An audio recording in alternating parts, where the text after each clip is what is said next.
जय श्री कृष्ण। श्री दत्तात्रेय भगवान की जय। श्री दत्तात्रेय आश्रम सेवा भक्ति मार्ग मेरठ से आज फिर आपके समक्ष एक ईश्वरीय दृष्टांत लीला लेकर श्री दत्तात्रेय महाराज की कृपा से और गुरुजन की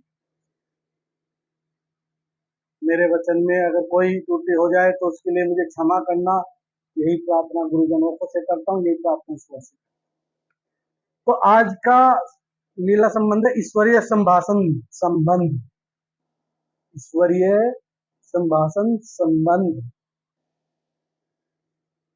इस दृष्टांत द्वारा यह ज्ञान देता है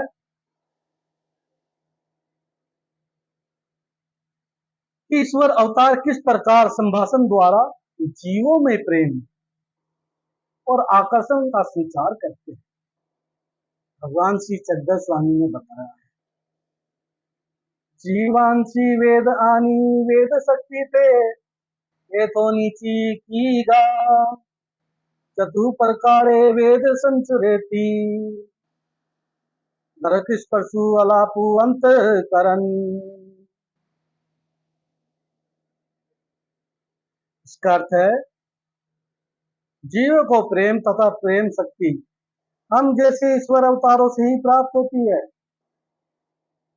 ईश्वर अवतार चार प्रकार के साधन द्वारा वेद का संचार करते हैं, दृष्टि, स्पर्श, संभाषण और अंतकरण। इन चार साधनों द्वारा ईश्वर अवतार दान देते हैं। आज लीला संबंध है नागुबाईसा अपना पुराना अन्य धर्म त्याग कर अपनी बहन हंस राजा के साथ भगवान श्री चक्रधर स्वामी जी की सेवा में पैठन में रह रही थी। इसी दौरान हंस राजा ने नागुबाईसा जी और भगवान के बारे में अनेक नीच कोटि की बातें, निंदा इत्यादि करनी शुरू कर दी।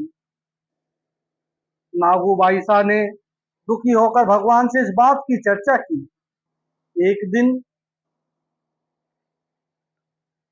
जब हंस राजा बाहर से आ रही थी तब भगवान ने उसे प्रेम भरे शब्दों में कहा, आओ हंस राजा।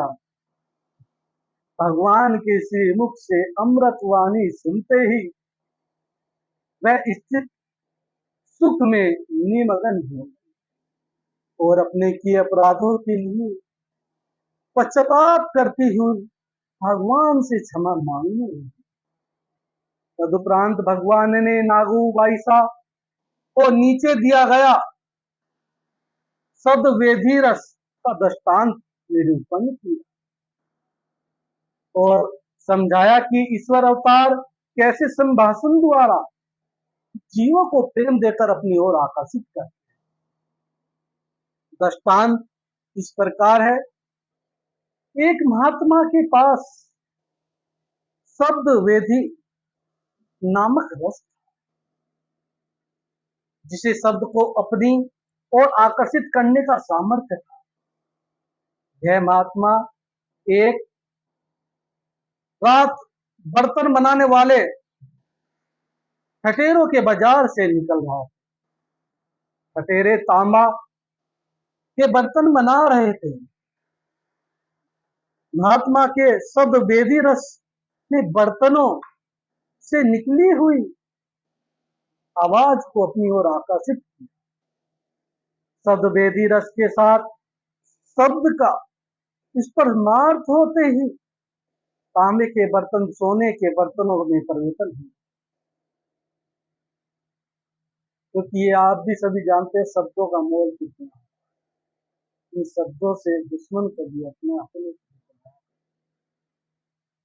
उद्देश्य यही है इस दृष्टांत से कि इसी प्रकार ईश्वर अवतारों की प्रेम भरी वाणी को सुनकर जीव सुख आनंद प्राप्त करते हैं, उनका अनुभव करते हैं, जिससे वे अपनी ओर आकर्षित होते हैं, यानी कि ईश्वर की ओर आकर्षित होते हैं।